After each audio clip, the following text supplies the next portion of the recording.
¿Qué tal, querido teleauditorio? Otra noche más en el mundo de la salud con el doctor Everardo Ríos.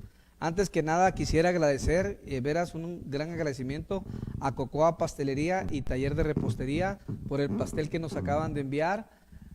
Pues entre hoy y el próximo sábado cumplimos exactamente un año de estar al aire y les agradezco de antemano su preferencia y su paciencia para con un servidor, puesto que esto fue realizado pues para mejorar y tratar para tratar de mejorar el entendimiento de la salud en ustedes que son la población y los derechohabientes.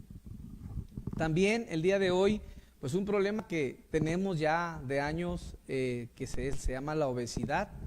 Actualmente ocupamos el primer lugar en obesidad en niños y el segundo lugar en obesidad en adultos. Entonces existe un área que se llama bariatría. Para tal efecto, tengo de invitada gratamente a la doctora Alicia del Carmen López Ríos. Ella es egresada de la Universidad Autónoma de Chihuahua, tiene una maestría en Administración de Hospitales y Sistemas de Salud por parte de la Universidad Regional del Norte, tiene un diplomado en bariatría por parte del Instituto de Bariatría Clínica de Chihuahua, avalado por el Instituto Politécnico Nacional. Buenas noches, doctora, ¿cómo se encuentra? Muy bien, gracias. Gracias por la invitación, doctor. Y sí, pues ahí estamos preparándonos en el Instituto de Bariatría aquí en Chihuahua. Me encanta y me agrada la idea y de veras mil gracias por estar con nosotros porque sé que tu agenda es muy apretada, entonces gracias nuevamente por estar con nosotros. ¿Te parece si iniciamos con las preguntas? Claro que sí. Para empezar, doctora, ¿qué es la bariatría? Bueno, la bariatría es una rama de la medicina. Es importante aclarar esto porque la atención en obesidad y sobrepeso es por parte de un equipo multidisciplinario. Claro. La bariatría es esta parte de la medicina que tiene que atender la obesidad como una enfermedad, porque tenemos que recordar que está clasificada como una enfermedad. Entonces tiene que entrar el médico junto con el resto del equipo para manejar la parte de la salud. Y sobre todo el riesgo o la presencia de enfermedades al mismo tiempo, lo que llamamos comorbilidades. Así es. Entonces tú tienes una gran ventaja porque aparte del diplomado eres doctor, ¿verdad? Sí, claro, de hecho es de los médicos, bariatría, sí. Pueden tomar el diplomado nutriólogos, enfermería, psicología, pero en el caso de ellos funciona diferente porque igual no se puede recetar medicamentos. Su área está muy definido qué le corresponde a cada quien. Muy bien, doctora. ¿Nos podrías decir qué diferencia hay entre nutrición y bariatría? ¿O si hay alguna situación que compartan? Es totalmente diferente. Los nutriólogos se preparan 9 semestres para poder manejar la dietoterapia de una forma correcta, actualizada, bien balanceada, para darnos opciones. La verdad es que la nutrición va mucho más allá de decirnos come frutas y verduras. Los nutriólogos saben cómo combinar los alimentos, qué tipo de grasa usar con cada alimento, los tiempos de cocción, cómo conservar el valor nutricional de esos alimentos. Entonces, ellos son los expertos en eso, en la dietoterapia. Al médico le toca su intervención como bariatra desde la parte de la enfermedad, decir, bueno, necesitamos qué tratamiento médico, qué seguimiento bioquímico, qué parámetros antropométricos, a cada cuánto, qué medicamentos pudieran requerir los pacientes iniciarse. Entonces son dos áreas completamente distintas que a veces se empalman mucho. En el Instituto de Bariatría de Chihuahua nos han enseñado hasta el momento una gran cantidad de información relacionada con las comorbilidades. Sin embargo, el temario pues ocupa un pequeño espacio en la dietoterapia que la tenemos que entender, pero no somos los expertos en eso. Claro, muy bien, doctora. Ahora, ¿nos puede decir en qué consiste una dieta? Claro. La dieta, por definición, es todo lo que consumimos. Bien. No excluye la definición a algo bueno o malo. Si yo como puras carnitas, esa es mi dieta. Entonces, es una palabra sumamente ambigua. Decir estamos a dieta, pues siempre estamos a dieta. Lo que tenemos que tener es una dieta balanceada. Y entonces es cuando debemos de acercarnos a los expertos para obtener la información adecuada para poder tener una alimentación balanceada. Muy bien, excelente. Ahora, háblanos sobre el plato del buen comer. Y no sé si por ahí nos pueden poner la imagen del plato del buen comer, por favor. Mira, el plato del buen comer ha sufrido muchísimas modificaciones. Claro. Hemos tenido pirámide invertida, ya habíamos tenido plato del buen comer. Bien. Hay una gran información alrededor del plato del buen comer. La dificultad que tiene la alimentación es que, a diferencia de los medicamentos, no podemos aislar el nutriente. Bien. Cuando estudiamos un medicamento, y tú lo sabes perfectamente, doctor, aislamos el efecto contra un grupo control y vemos si funciona el medicamento o no, efectos secundarios. En el caso de los nutrientes no vienen aislados, además de que no es viable decir vamos a alimentar a alguien con puro magnesio, a ver qué pasa. Pues claro que no podemos hacer eso. Entonces, estos cambios se dan precisamente porque los alimentos entre ellos crean el balance. Bien. Entre ellos favorecen o perjudican la absorción de nutrientes. Nos hemos dado cuenta con grandes estudios que teníamos un poquito mal la alimentación. Las proporciones estaban inadecuadas. Esto en el sentido de que estábamos culpando mucho con evidencia clínica que teníamos, con la que teníamos disponible, a las grasas, del sobrepeso, de la obesidad y de las complicaciones. Sin embargo, grandísimos estudios han demostrado que hay un muy alto riesgo de desarrollar tanto la sobrepeso, obesidad y comorbilidades por el consumo de los carbohidratos simples. Entonces empiezan a hacer estas modificaciones con base a los estudios clínicos que hacen. Es muy importante que la gente sepa esto. Las recomendaciones en alimentación toman muchísima inversión. Millones de dólares, millones de euros, millones de pesos están destinados cada año a investigar la adecuada alimentación. Si nosotros nos ponemos a ver un poquito de la estadística, nos damos cuenta que la alimentación es una piedra angular en la salud del país. Entonces tenemos que entenderlo desde ahí, no nada más desde el dibujito ahí más o menos que tenemos que comer. Es el resultado de grandes estudios clínicos, de grandes estudios controlados. Entonces, ¿qué es lo que nos dice el plato del buen comer? Tenemos que balancear nuestra alimentación con proporciones. O sea, no necesitamos la misma cantidad de granos y semillas que la misma cantidad de frutas o que la misma cantidad de verduras. Sin embargo, todos, porque si te fijas ninguno está excluido, todos nos aportan distintos nutrientes. Y estos nutrientes que nos están aportando los necesitamos todo el día, todos los días. Entonces, para eso es el plato del buen comer, para que podamos tomarlo como una guía y decir, bueno, estoy preparando mi guisado, puedo voltear a ver mi plato del buen comer y decir, ya le puse verdura, ya le puse la proteína, ya le puse granos y semillas a mi alimentación, ¿qué vamos a comer después de esto? Para agregarle un poquito el dulce en lo que son las frutas. ¿Es correcto? Entonces, esa es la idea del plato del buen comer. Es una forma muy simplificada de reflejarnos una información sumamente valiosa. Muy bien, doctora. Y es una gran realidad, por el hecho de que, pues, como lo dije al principio, ¿no? En niños tenemos el primer lugar en obesidad, en adultos el segundo. Y en otros programas, pues los hemos comentado, ¿no? Que haría falta, pues no sé si tú estés de acuerdo, en que en las áreas de primaria, secundaria, hubiera una materia dedicada exclusivamente a esto, a la nutrición, a la dieta, al buen comer. Porque pues si tenemos el primer lugar, el segundo en niños, pues debemos de empezar en ellos, ¿no? Porque yo creo que si un niño pues es obeso, pues de adolescente, de adulto, pues difícilmente va a cambiar su forma de dieta o su forma de vida o de no hacer ejercicio, que es el otro parámetro que influye en eso, ¿verdad?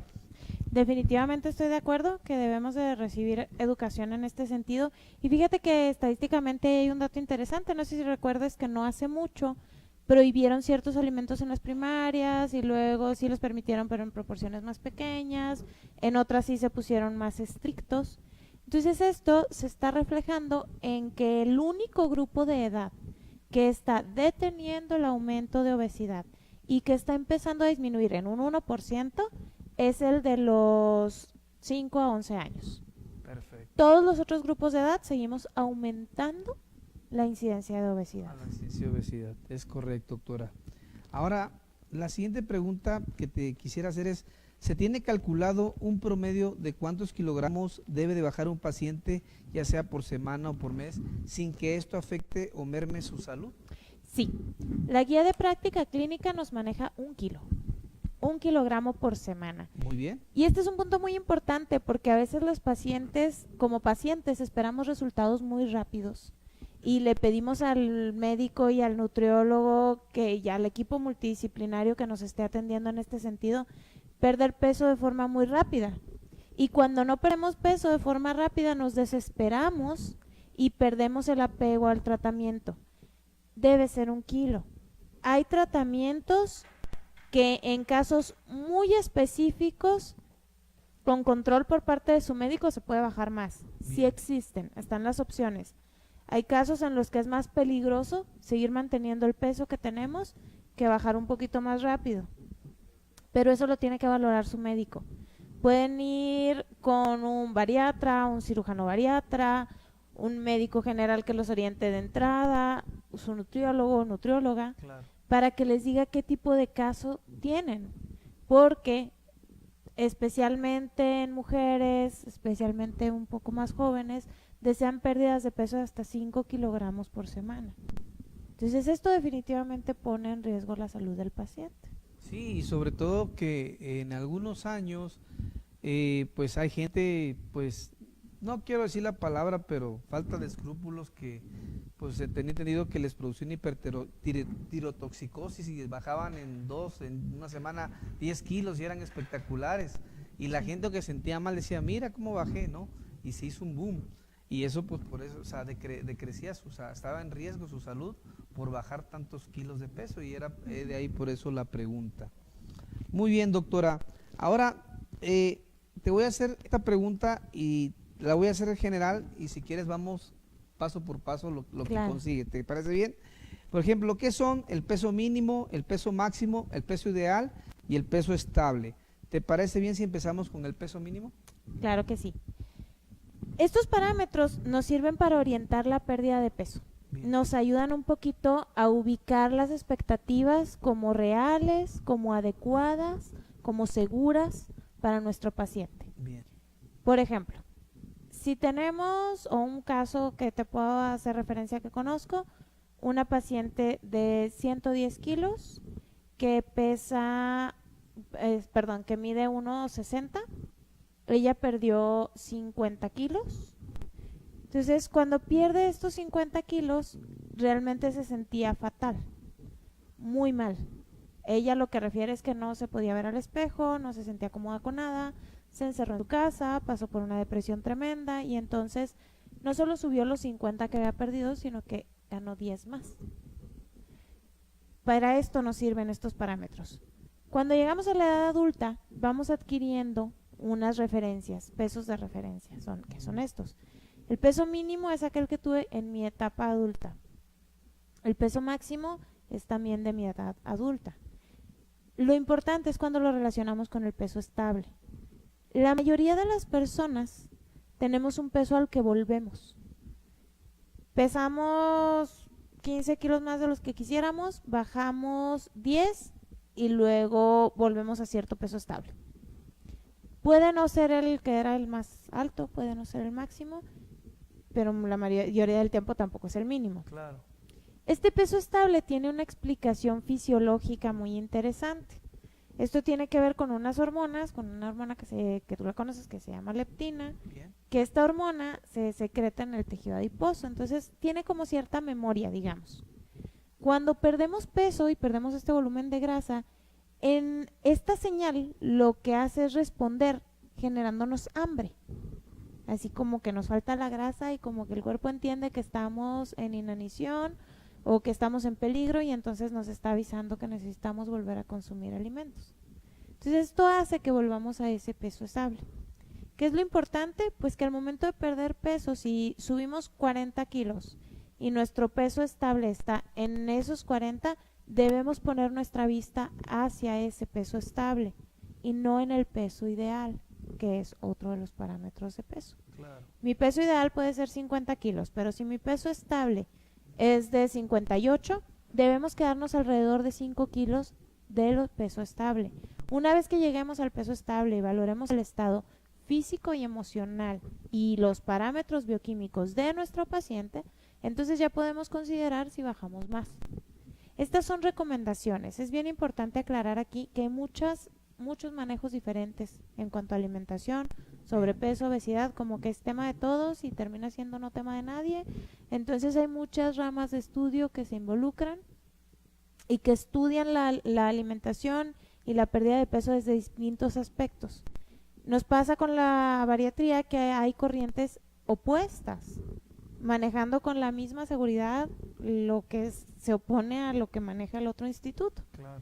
Entonces aquí es bien importante tener criterio, buscar fuentes confiables, buscar las guías de práctica clínica, las normas oficiales mexicanas, las guías de otros países que nos puedan hacer referencia, para poder creer nosotros en lo que estamos manifestando, porque si no, lo que busques en cuanto a nutrición, si tú quieres buscar una dieta totalmente absurda, la vas a encontrar. Claro. Y va a haber quien la defienda. Sí, hay dieta de carbohidratos, que dieta de pura grasa, de pura que dietas proteína. carne, y que, o sea, Sí. digo, respeto mucho, pero tengo mis reservas al respecto.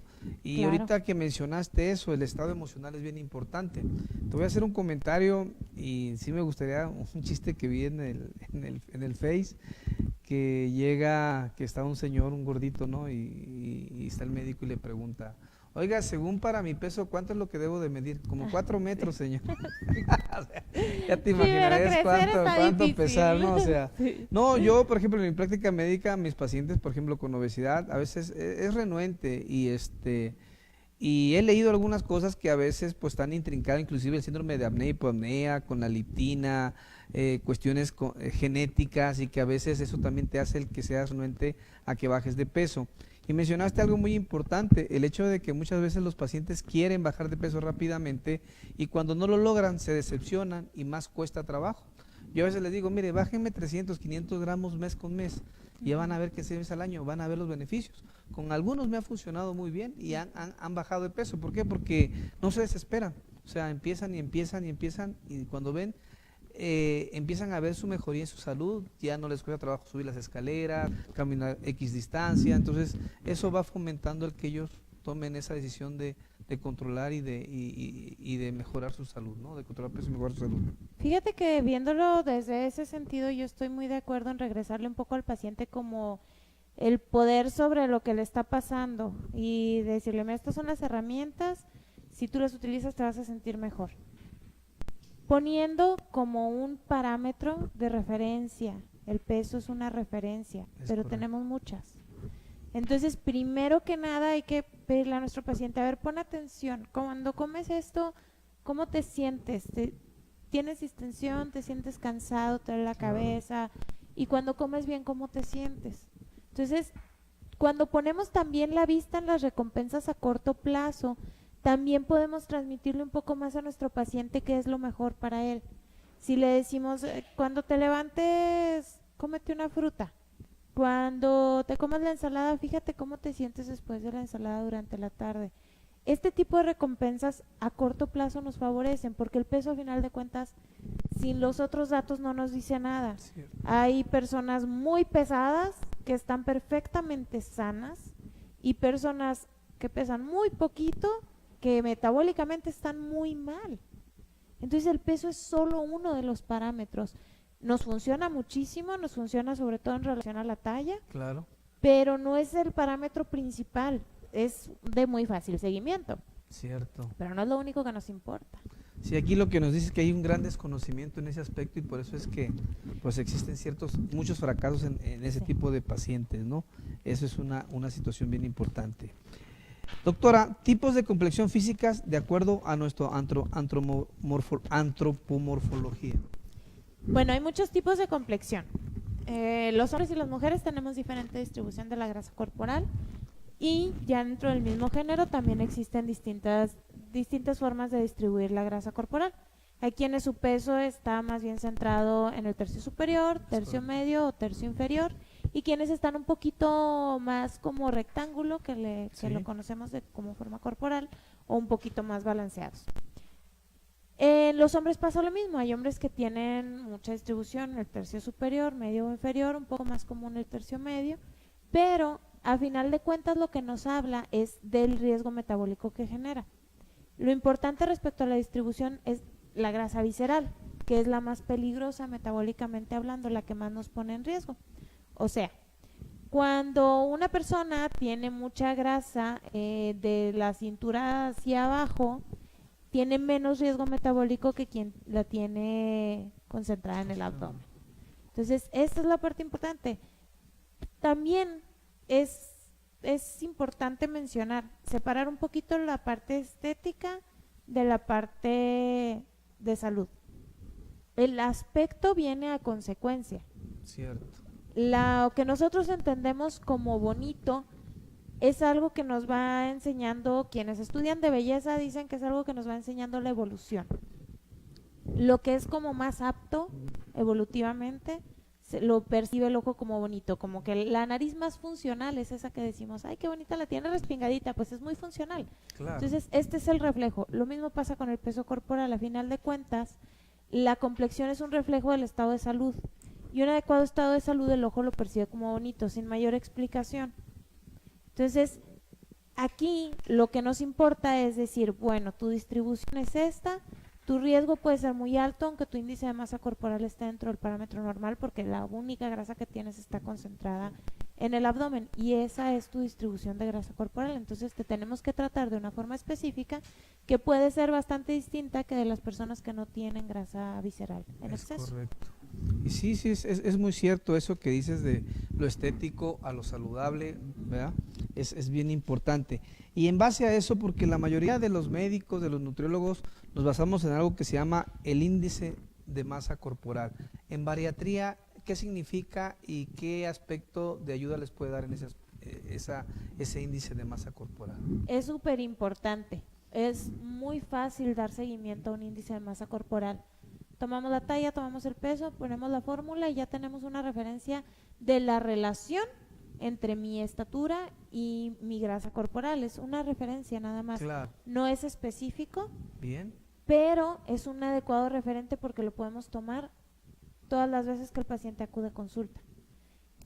Hay cosas que son muy sencillas, que pueden ser incluso más útiles y que después nos meten en problemas, como el índice cintura-cadera. Es correcto. Que muchos médicos no lo utilizan porque casi que tienen que abrazar al paciente o a la paciente y esto puede incomodar. Entonces algunos han preferido dejar de usarlo y continuar únicamente con el índice de masa corporal, a pesar de que la evidencia nos indique que el índice cintura-cadera es un poquito mejor.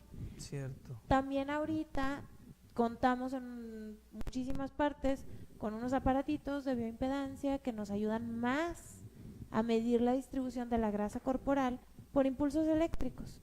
Entonces, la grasa tiene diferente velocidad que el músculo y que el hueso y entonces el aparatito nos dice, si pesas tantos kilos, pero tanto porcentaje es grasa. Y entonces ese seguimiento nos ayuda todavía más. Pero eso no quita la utilidad del índice de masa corporal. Seguimos pesando y seguimos tomando en cuenta la talla, aunque tengamos estos otros datos. Muy bien.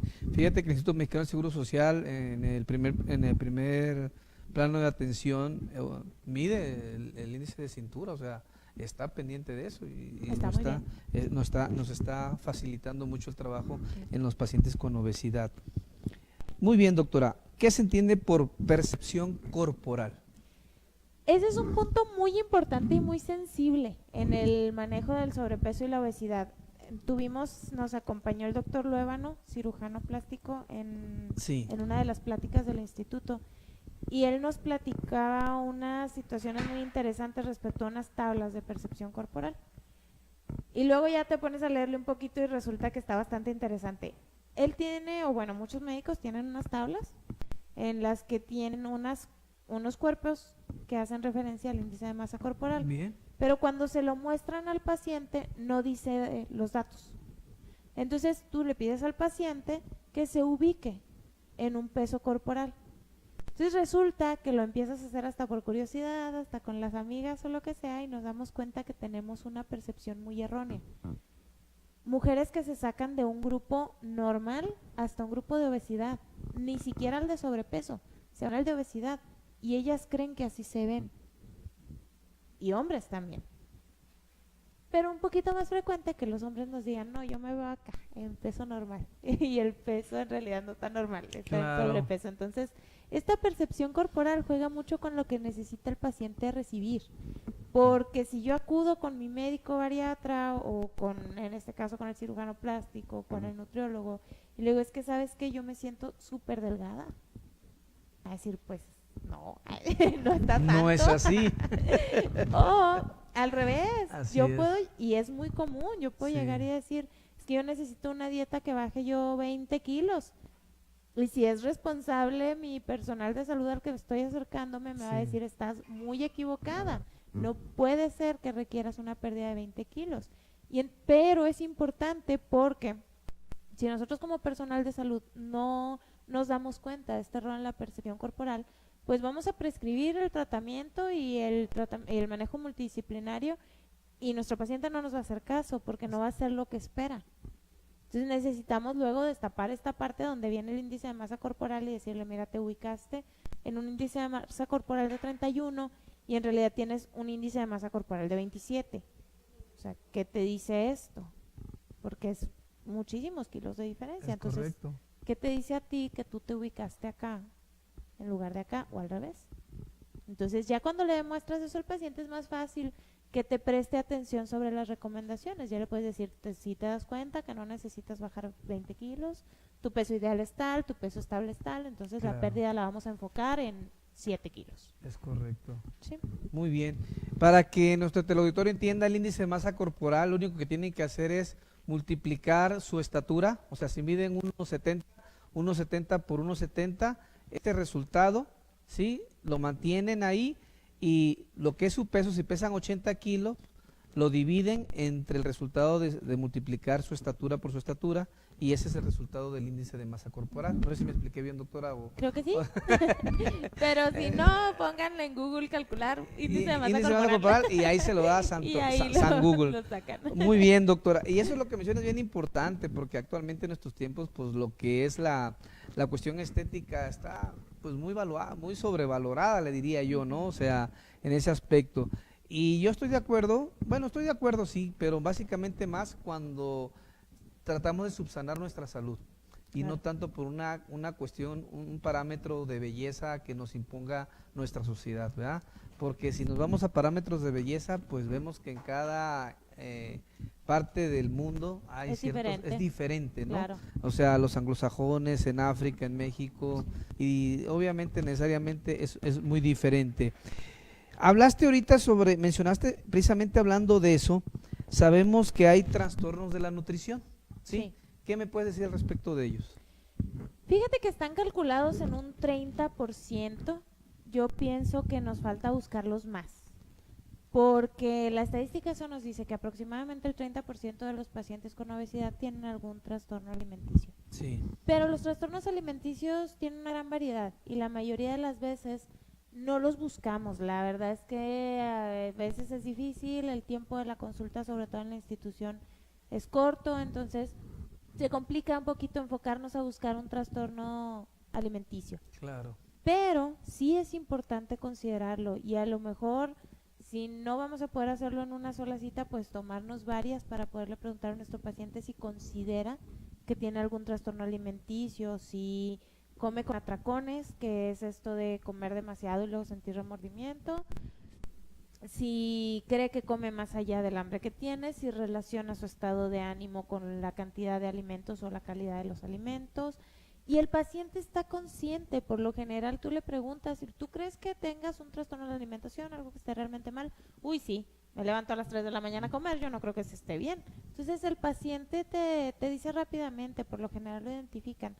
Y ahí es cuando nos tenemos que apoyar de otra rama de la salud, que es la psicología y la psiquiatría. Claro. Porque el psiquiatra es el experto que nos va a ayudar a entender de dónde viene dentro de la química cerebral y el psicólogo nos va a ayudar a entender de dónde viene desde la parte conductual también. Y ambos son importantes. Entonces necesitamos conocer muy bien a nuestro paciente y hacer las referencias necesarias. Esto es importante, la norma oficial mexicana lo marca así y hay que obedecer. Muy bien, doctora.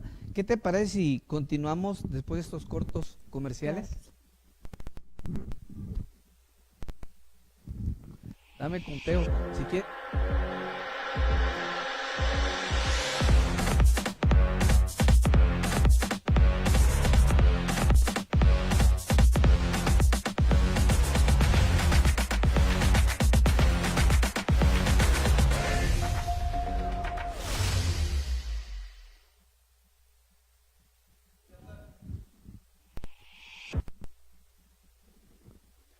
Regresamos, querido teleauditorio, y nuevamente un agradecimiento a Cocoa Pastelería y Taller de Repostería, y avisándoles, estará en la Expo Celebración del 19 de mayo en el Club Britannia. Vuelvo a repetir, en la Expo Celebración del 19 de mayo en el Club Britannia.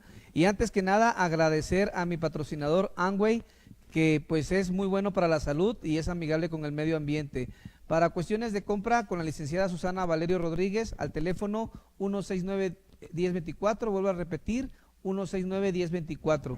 Y si me lo permites, doctora, vamos con nuestro amable teleauditorio, quien nos está marcando, mandando llamar a Maggie. Saludos, por favor, a Maggie, Mary Max, Dina, Cari, Giselle, Norma, Laura Loesa, nuestra compañera, la doctora, nuestra amiga, un saludo. Lupe Ruiz, que semanas con B, Cari Martínez nos está viendo, dice que excelente médico, muy bien, excelente doctora, muy bien, saludos. Norberto Miguel Ramírez se unió también, muy amable al maestro Norberto, le agradezco. Arturo y Raquel Muñoz también, Lupe Ruiz, Javier Valerio, Julio Aguirre que está en este momento en Kansas City, nos está saludando. A Julio dice, muy bien. Perfecto, Julio. Ross River desde Ciudad Juárez, Elia Josefina Rodríguez, Abril Arias, gracias Abril, Betty Coronel, Nelly Amador, Julio Chío Vega, Claudia Holguín, la doctora Claudia Holguín, también nos manda a saludar, la gran amiga Claudia, Nidia Cortés desde Coatzacoalcos, Veracruz, Luis Armando Ricardes, felicitaciones a Luis Armando que mañana se casa, creo, bueno, un sinfín de gente, Susana Valerio, y Martín Sánchez, que semana con semana también nos ve en el programa, Angie Valerio Burns, desde Kansas City, nos está viendo, Morena Garal, desde Jaltipan, Veracruz, y muchos más. Bueno, continuamos, si te parece, con las preguntas, doctora, por favor. Claro que sí. Ok, bueno, usted, con los conocimientos de bariatría que tiene, ¿cómo influye en el estado emocional del paciente? Fíjate que hace poco, buscando un poquito de información, me encontré con que hay una universidad que ya tiene de hecho una rama específica que es de la psicobariatría. Bien. Pero ya como especialidad médica única, o sea, ya no como algo que seas psiquiatra y después tengas incluso alguna formación en bariatría, sino ya como que ya no ven nada más de lo de psiquiatría más que únicamente lo relacionado con la alimentación. Entonces, para darnos una idea del valor de la alimentación en el estado emocional, es muy importante. La verdad es que la carencia de nutrientes tiene mucho que ver con cómo producimos y formamos los procesos dentro de nuestro cuerpo. Como tú sabes, doctor, existen nutrientes que son esenciales y nutrientes que no son esenciales. Nuestro auditorio seguramente lo ha escuchado en muchas ocasiones. Claro. Lo que se refiere a esto, pues es decir, esto lo produce tu cuerpo aunque no te alimentes con eso, y esto no lo produce tu cuerpo, si no te alimentas con esto te va a hacer falta y vas a tener la carencia de ese nutriente. Esta carencia de nutrientes en algunos casos se relaciona con el estado emocional, se relaciona con falta de sueño o falta de la calidad del sueño, se relaciona con estados de ánimo irritables, se relaciona incluso con ir perpetuando la mala alimentación. Entonces, este es otro punto importante, y tanto a mis alumnos de nutrición en medicina como a las pacientes que tengo ya de mi consultorio, les digo que lo más importante es darle a nuestro cuerpo todo lo que necesita. La restricción viene después. Cuando tú le das al cuerpo realmente todo lo que necesita, no te quedas con hambre, te sientes bien y te sientes tranquilo y te sientes con energía y duermes mejor. Entonces tenemos que partir del hecho de decir cuántas cuántos equivalentes de verdura necesito, cuántos de fruta, qué tipo de grano tengo que comer y qué tipo de proteína. Una vez que coma todo lo que me corresponde Bien. para mi estado físico, si después de eso tengo hambre, entonces ya lo tenemos que analizar. Pero la verdad es que en la mayoría de los casos, cuando comemos nuestra fruta y media diaria y nuestras 5 porciones de verdura y todo lo que corresponda a nuestro caso, no te quedas con hambre. Ya lo que pasa después o es antojo, son malos hábitos, pero hambre no es. Y el mismo paciente, la misma paciente te identifica y te dice, es que ya me sentía llena, pero se me antojaba mucho esto. Entonces, si partimos de darle a nuestro cuerpo todo lo que necesita, entonces vamos a estar mejor. En lugar de ver a la alimentación desde el punto restrictivo, de decir nada más puedes comer 1600 calorías. No, más bien tienes que comer toda esta variedad. Si después de toda esa variedad tienes hambre, hablamos. Pero realmente en la mayoría de los casos no es así. Y fíjate que a todos nos pasa, ¿no? Pues vamos a un restaurante, comemos y de repente, un cafecito, sí, un cafecito. Sí. Un postrecito, pues sí, un postrecito. Y ahí se va dando, yo creo, esa situación, ¿no? Fíjate que de hecho la que viene siendo como la Secretaría de Agricultura en Estados Unidos, que Bien. desarrolla muchísima investigación en alimentación, le hizo un estudio a los restaurantes en Estados Unidos, pero un estudio inmenso, no recuerdo exactamente la cantidad de restaurantes, pero algo así como 20,000, Sí. muchísimos. Y se van y miden las porciones y realmente los platos ofrecen más del doble de lo que el paciente requiere y lo más importante, más del doble de lo que el paciente hubiera consumido si no hubiera estado en un restaurante. Entonces imagínate, si todos los días comemos en restaurante y en los restaurantes nos sirven el doble de lo que necesitamos y nos lo comemos, pues entonces estamos en un serio problema. Claro, ¿Y qué pasa cuando no nos sirven mucho? Pues nos molestamos con el restaurante porque ya lo esperamos. cierto. Y con base a esta información, ellos mismos se ponen a investigar y analizan esta parte de que cuando estamos comiendo acompañados, comemos más, porque comes tú y entonces como yo, y luego otra vez comes tú y nos mimetizamos. Y ya no tenemos hambre ninguno de los dos, pero seguimos comiendo. Es verdad eso. Entonces, esa es la parte como importante de hacer conciencia de las cosas. Tengo que saber que en el restaurante me están sirviendo el doble. Muy bien. Lo tengo que hacer consciente. De esa situación. Sí, no, yo me acuerdo también que vi un comercial de un chef muy importante en España, que es uno de los mejores, si no es que el mejor restaurante de España, ¿no? Y estaba haciendo un asado de carne, ¿no? Y se lo sirve y ves un pedacito de carne. Para los modos que tenemos aquí en Chihuahua, ¿no? Que, No, hombre, claro. que, oye, pues qué poquito, ¿no? Y caigo ahorita en lo que estás mencionando precisamente, es una realidad eso de que sí es cierto, te sirven poquito, pero pues es lo que necesitas realmente, ¿no? Ok, ahora bien, ¿qué tan importante es la sana alimentación en la vida o para la vida? En todo tiene que ver. En nuestro país la alimentación forma parte de todos los aspectos, del aspecto social, del emocional, del cultural. En nuestro caso la alimentación tiene un poder muy grande. No solamente se trata de no tener hambre, se trata de la compañía, del tiempo en familia, de platicar del día, del cariñito, de que así nos consienten las mamás mexicanas, o así consentimos las mamás mexicanas con la comida muy rica. ¿Es correcto? Entonces, todo esto tiene que ver mucho. Si nosotros nos formamos en cuanto a un balance adecuado de la alimentación, podemos hacer todo eso, platicar y actualizarnos y el cafecito y la platicada y consentir, pero aparte estar nutriendo de una forma adecuada a nuestra familia. Entonces, es muy importante. La alimentación es importante para que el niño duerma bien, para que estudie bien, para que aprenda bien, para que tenga buena memoria, porque todos los nutrientes que van a formar parte de los procesos que lo llevan a tener un adecuado funcionamiento cerebral, pues vienen de la alimentación. Es correcto. Entonces, en todos los sentidos, si la carencia de nutrientes me va a poner de malas, me va a hacer dormir mal, me va a hacer perpetuar mi mala alimentación porque se me va a seguir antojando el carbohidrato simple, pues no hay aspecto en el que no se involucre la alimentación. Pues de hecho, el programa pasado tuvimos a Karina, la doctora, la endocrino pediatra, y pues lo más importante, ¿no? La Claro. nutrición para el crecimiento realmente, ¿no? Entonces, me quedé con la sensación de que me faltó nutrición. No, no te creas.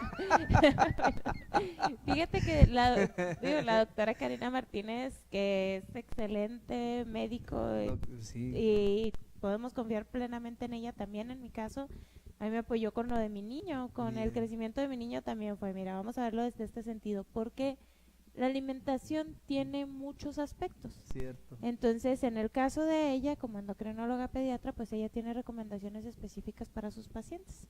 Ya tiene tiempo que está vigilando el crecimiento de mi hijo y hemos compartido algunos conocimientos y donde ella me dice, mire, es que esto es lo que pasa en relación al crecimiento. Entonces te das cuenta que se relaciona con la secreción de la hormona del crecimiento, con los tiempos de sueño. Entonces todo esto es importante en todo. En todo, definitivamente. Ahora, algo bien importante, yo por ejemplo hay pacientes en los cuales pues los tengo y los envío al departamento de nutrición y a veces surge la pregunta, ¿no? O sea, no van, después dicen sí van, pero que todo lo que les pusieron es caro y etcétera, etcétera. Pero yo sé que no todo el mundo tiene acceso a un sistema de salud, ¿verdad? Ahora, yo la pregunta que te haría basándome en eso, ¿cómo se puede tener acceso a una alimentación sana? Fíjate que sí es bien importante esta parte, porque sí, claro que si incluyes salmón en tu alimentación, pues está muy bien. Lomo de atún también está muy bien, pero está bastante caro. Es caro, definitivamente. Entonces, hay otros alimentos que no son tan costosos y que son muy buenos alimentos.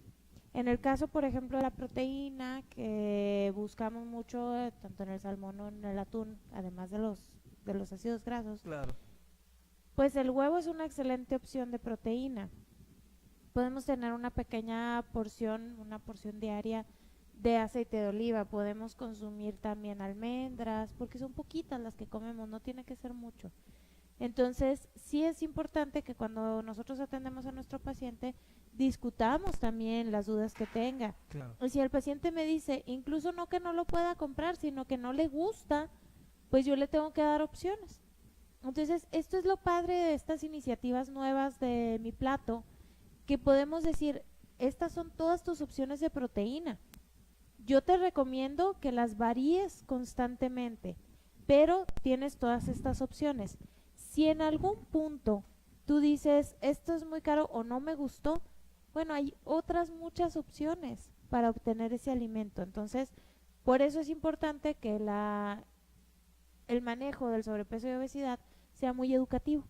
Bien. Y que le podamos decir a nuestros pacientes, mi objetivo con esta dieta, o más bien en el caso del nutriólogo, porque trabajamos en equipo, nuestro objetivo con esto es que tú obtengas este tipo de nutrientes y los puedes obtener de esta fuente, de esta fuente, de esta fuente o de esta fuente.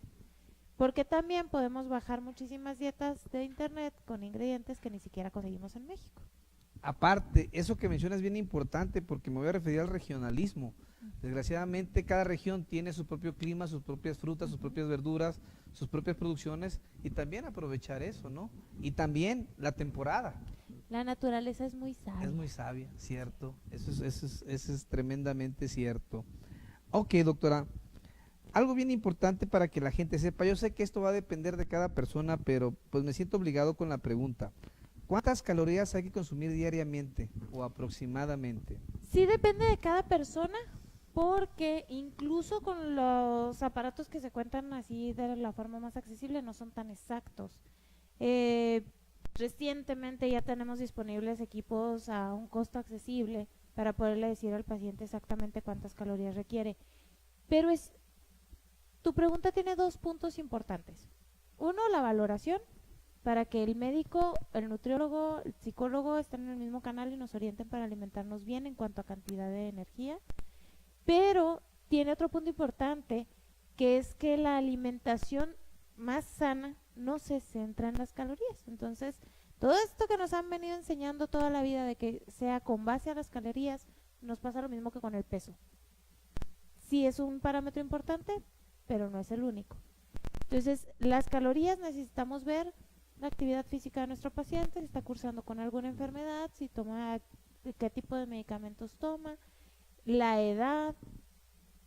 Entonces, todos estos factores nos dicen 1600, 2000, 1800. Ok, Ya cuando tenemos estos parámetros, entonces lo vamos manejando con nuestro paciente, distribuyendo entre esas calorías los nutrientes mínimos necesarios. Claro. Entonces, si te fijas, ahí nos vamos otra vez a que el punto importante es que obtengas todos los nutrientes necesarios y luego ya después excluir. Es muy difícil hablar de la alimentación desde las calorías para nuestros pacientes. Es complicado, es más fácil hablar desde los alimentos, que es con lo que yo sí estoy familiarizada como mamá y como parte de una sociedad, más que con decir, es que tengo que pesarlo. Entonces me estás diciendo que 200 gramos de pescado y entonces tengo que estar pesando cada pieza que le pongo al sartén. Entonces es complicado viéndolo desde ese sentido, es un poquito complicado. Para saber cuántas calorías necesitamos, se tiene que hacer una valoración clínica, pero tener presente que es solo una referencia. Así es, y me referí a la pregunta porque muchas veces las revistas, el internet, consume tantas calorías, tienes Sí. tantas calorías, tanto alimento tiene tantas calorías, o sea, y esa era realmente para que nuestro teleauditorio diga, ah, caray, o sea, no es tan fácil y decir, necesitas calorías o tienes tantas calorías, no, simplemente tienes que ir con alguien que sepa decirte en base a tu peso, tu edad, tu estatura, tu complexión física, cuántas calorías debes de tener y cuántas tendrías que perder, porque también hay gente que hace ejercicio y hay gente que no hace ejercicio, Así es. definitivamente es una realidad. Muy bien. Ahora, lo que siempre a veces la gente se pregunta, si hay alguna diferencia y si es que la hay entre calorías y carbohidratos. Sí, mucha. Son dos conceptos totalmente diferentes. Uno es un macronutriente. Los macronutrientes son las proteínas, los lípidos y los carbohidratos. Bien. Y los micronutrientes son las vitaminas y los minerales. Todos estos se encuentran en los alimentos en diferente proporción. Y las calorías son unidades de energía con las que medimos cuánta energía nos provee un alimento. Bien. Entonces es distinto porque todos los alimentos nos proveen calorías, todos tienen energía. Entonces estos alimentos nosotros podemos decir, bueno, ¿cuántas calorías te va a dar un huevo? ¿Y cuántas calorías te da una manzana? Pero al final de cuentas, pues son nutrientes. Entonces la manzana pues te las da a expensas de carbohidratos y el huevo te los da principalmente a expensas de proteínas y de lípidos. Muy bien, doctora. ¿Qué nos puedes decir, y lo mencionaste ahorita que lo mencionaste, sobre macro y micronutrientes? Fíjate que a pesar de que desde el lado de estudiante es muy importante entender los macronutrientes y los micronutrientes, desde el lado de paciente lo importante es entender los alimentos. ¿Qué principalmente nos provee cada uno? ¿Qué tienen los macronutrientes y los micronutrientes? Los macronutrientes están destinados para participar en los procesos de nuestro cuerpo y darnos energía. Y los micronutrientes, o sea, nos dan energía, pero más bien se van a puntos específicos de nuestro metabolismo en los que los necesitamos para seguir funcionando. Muy bien. Entonces los micronutrientes, básicamente el micro es porque los necesitamos en pequeña cantidad y el macronutriente lo necesitamos en muy grandes cantidades. Entonces, lo que nos dice esto, pues es únicamente que de nuestro 100% de la dieta requerimos dividir en porcentajes para obtener de todo tipo de nutrientes. Eso es lo que nos dice. O sea, tener un equilibrio, por así decirlo. Sí, es para ayudarnos a entender que principalmente cuando hablamos, por ejemplo, la crema de cacahuate viene considerada como una fuente de proteína. Bien. Y una rebanada de pan pues viene en granos. Entonces, pero si lo vemos desde los macronutrientes, pues bueno, son los granos, estos son carbohidratos complejos y en el caso de la crema de cacahuate, pues estamos hablando de que es principalmente proteína. Entonces, para eso nos sirve, para ubicar a los alimentos en cuanto a su valor nutricional. No sé si me expliqué. Sí, no, te ¿Sí? entendiste perfectamente. Y a eso voy porque mira, yo por ejemplo en el área de medicina familiar, y tú lo ves como médico también, iba a decir un porcentaje, un gran porcentaje cuando uno le pregunta a un paciente, nos miente. Uy, Sobre sí. todo al hablar de dietas, al hablar de ejercicio, al hablar de toxicomanías, ¿verdad?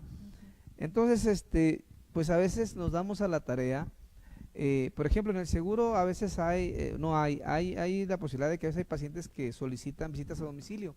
A mí me ha tocado. Entonces, eso me ayuda y me da una idea de cómo es que vive esa persona y cómo es su ámbito, su ambiente familiar y su ambiente habitacional. Y eso a veces dice, ah, caray, aquí está fallando algo. No sé si tú estés de acuerdo conmigo, pero valdrá la pena que llegara el momento en que especialistas como tú tengan que ir a la casa de los pacientes y revisar su alacena. Oiga, esto, oiga, el otro, oiga, el pan, oiga. Porque a veces dicen, no, yo no como pan, o sea, y chance vas a su casa y está lleno. No sé, digo, se me Sí. ocurrió, no sé qué piensa al respecto.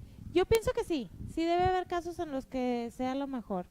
Lo que pasa es que fíjate que en muchos sí habemos pacientes que mentimos deliberadamente, sí es cierto, pero también hay pacientes que de verdad no se dan cuenta. Sí. Una de las estrategias que utilizamos en el manejo de sobrepeso y obesidad es el diario de alimentación. Entonces le pedimos Bien. al paciente que nos apunte 24 horas de alimentos.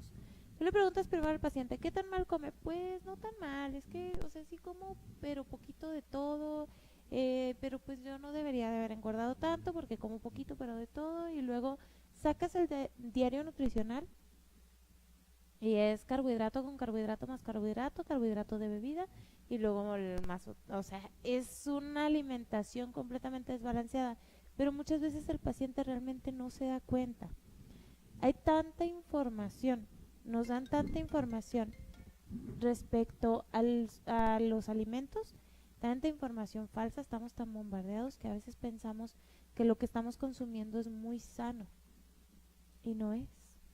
O que lo que consumimos que es malo no es tan malo.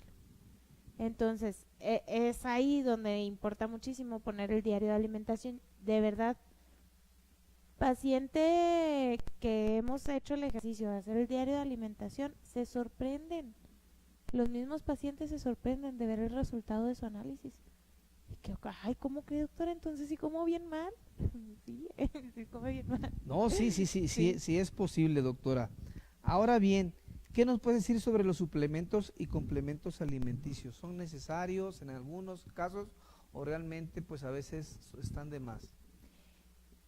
Tiene que valorarlo su médico. Cierto. Para que se puedan recomendar, los tiene que valorar el médico para decir realmente si se necesita o no se necesita. Bien. Algo importante es que no son para todos. Sí. No todos los pacientes requieren suplementos alimenticios ni complementos alimenticios. Son distintas cosas. El suplemento es decir, no voy a desayunar porque me voy a tomar este licuado. Y habrás escuchado de muchísimas marcas de licuados de este tipo.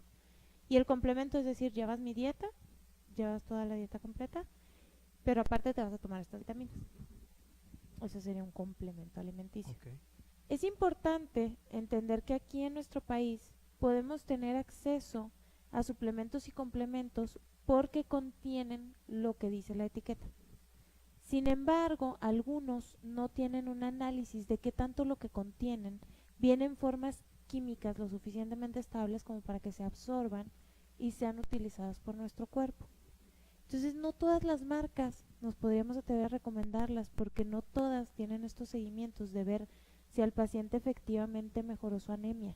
Claro. Entonces tú puedes poner el hierro en una capsulita y de todas maneras no se está absorbiendo por la forma en la que viene o la carga que trae, pero ahí está y ahí dice que lo tiene y si le checan el medicamento o el suplemento encuentran lo que dice que tiene la etiqueta. Cierto. Entonces es mejor que nos acercamos con un profesional que ya conozca las marcas que recomienda y que te pueda decir esta marca si sirve, esta no, por cuánto tiempo, porque no sé si lo comentó la doctora Karina Martínez, pero es muy importante el tiempo de uso de los suplementos, sobre todo en niños. Como mamás queremos que estén perfectamente nutridos y podemos ir a comprar el suplemento alimenticio o el complemento y dárselos por meses y resulta que estamos bloqueando su crecimiento. Es correcto eso. Entonces, esta parte también es muy importante. Si te fijas en las etiquetas siempre dice, este producto es responsabilidad de quien lo usa y de quien lo recomienda. Así es. Entonces, antes de usarlo para decir, me voy a ser responsable de los efectos secundarios, Correcto. mejor acercarnos con un profesional y decirle esto. ¿Sabes qué? Tengo esta inquietud, creo que me falta esto, ¿cómo ves? ¿Qué me recomiendas? Y entonces que el profesional nos valore y nos diga, no, tú no necesitas suplemento, sin embargo tu pareja sí, o tu hija no, pero tu hijo sí. Entonces, para que se pueda individualizar el caso Claro. y sea un manejo adecuado que no tenga consecuencias negativas para nuestro desarrollo. Claro, se son personalizados los temas. Totalmente. Perfecto. Doctora, ¿algo más que desees agregar para nuestro amable teleauditorio? Pues nada más que no se permitan llenar de mala información, que se acerquen con quien sea que le tengan confianza, con los médicos, con los nutriólogos, con personal de psicología que esté capacitado en bariatría, de psiquiatría, y que sobre todo si tienen alguna inquietud busquen ayuda. Si consideran que ellos o alguien de su familia, su salud puede estar viéndose afectada por algún tema de sobrepeso o obesidad, es muy importante que se acerquen con un profesional antes de que se presenten las consecuencias, que son, ya sabemos, diabetes, hipertensión, principalmente, entre muchísimas comorbilidades. patologías. ¿Tus datos dónde se te puede localizar? Bueno, me pueden localizar en Cefiren, ¿Sí? que es Empresa Boquilla 2522, ahí está mi consultorio. El teléfono mío es el 614-193-8586, por WhatsApp para citas. Y el del consultorio, ahorita te lo digo. Ok, no te preocupes. Ahorita lo Porque no me pasamos. acuerdo y ahí sí puede ser por llamada con la secretaria. Muy bien, para doctora. apartar cita. Si me lo permites, saludos a Lola Vega, a Elisa Pizarro, a Guadalupe Ríos, a Carla Ivonne Chávez, a Angie Valerio, a Guadalupe Ríos, Alfredo Hernández, Idali Guerra, Ruby Holguín, Nora González, Aura García desde el Distrito Federal, Andrea HC y muchos más realmente que desgraciadamente el dios Cronos no nos da la oportunidad de tener más tiempo. Sé que es un tema interesante que podemos pasar horas y horas trabajando. De veras, gracias por acudir a nuestra invitación. Espero que no sea la única vez, Espera. que ya es la segunda, aunque la vez ¿Ya? pasada viniste con De la revista. ahora sí, la familia Sí. Ye Tribu. Y ¿quieres decir algo al respecto? ¿Cuándo va a salir la próxima? Sí, claro ver, que sí. dinos, 4 de pues. mayo en el Club Britannia vamos a tener una clase de yoga. Va a estar muy padre. En ese mismo número les puedo mandar la invitación para el Club Britannia porque sí necesitamos confirmar asistencia. Vamos a tener ahí un ambigú saludable, por supuesto, y vamos a presentar ya nuestra siguiente edición. Perfecto, ahí vamos a estar primero Dios y de veras, querido teleauditorio, mil gracias por este año que se cumplen entre este sábado y el otro, pero prácticamente pues ya se me adelantaron y de veras, nuevamente mil gracias y espero contar con su presencia nuevamente la próxima semana aquí en el Mundo de la Salud con el doctor Everardo Ríos en la plataforma de Red Producciones por medio de Facebook. Les comento también que terminando pueden accesar al programa por medio de la plataforma de YouTube y también estamos en la plataforma de Instagram. Y sin nada más que agregar, querido teleauditorio, que pasen una feliz y bonita noche. Hasta luego.